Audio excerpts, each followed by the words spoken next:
مفتی صاحب کے بیانات سننے کے لیے AIA دعویٰ اکیڈمی چینل کو سبسکرائب کریں۔ آج کا پہلا سوال ہے، اگر ایک آدمی غریب ہے اور کوئی اس کو حج ادا کرنے کے لیے بھیج دے، بعد میں وہ شخص مالدار ہو جائے تو کیا اس پر دوبارہ حج فرض ہوگا یا نہیں ہوگا؟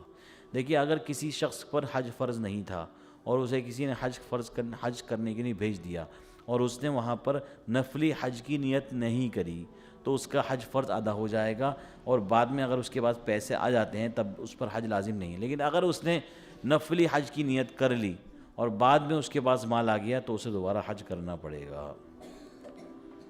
اگلا سوال ہے، پہلے میرے پاس اتنے روپے تھے، حج کمیٹی والا سوال ہے۔ پہلے میرے پاس اتنے روپے تھے کہ حج ادا کرنا میرے پاس اوپر فرض ہو گیا تھا، لیکن میں کسی لاعلمی کی بنا پر، کسی عذر کی بنا پر حج نہیں کر سکا۔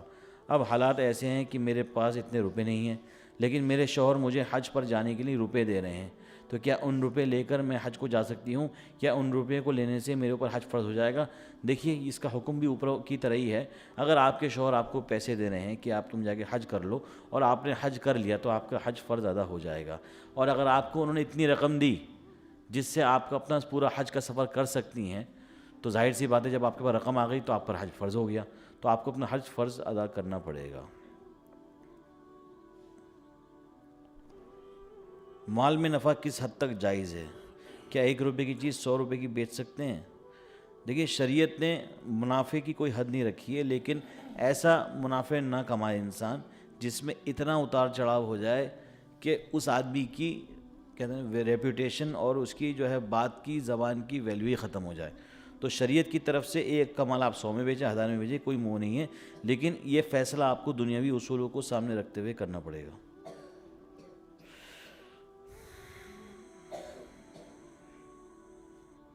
کیا سود سے حاصل شدہ رقم انکم ٹیکس GST میں دے سکتے ہیں؟ جی، اس کے بارے میں فقہی سیمینار میں متفقہ فیصلہ ہوا کہ GST میں آپ GST اور انکم ٹیکس میں آپ سود کی رقم دے سکتے ہیں۔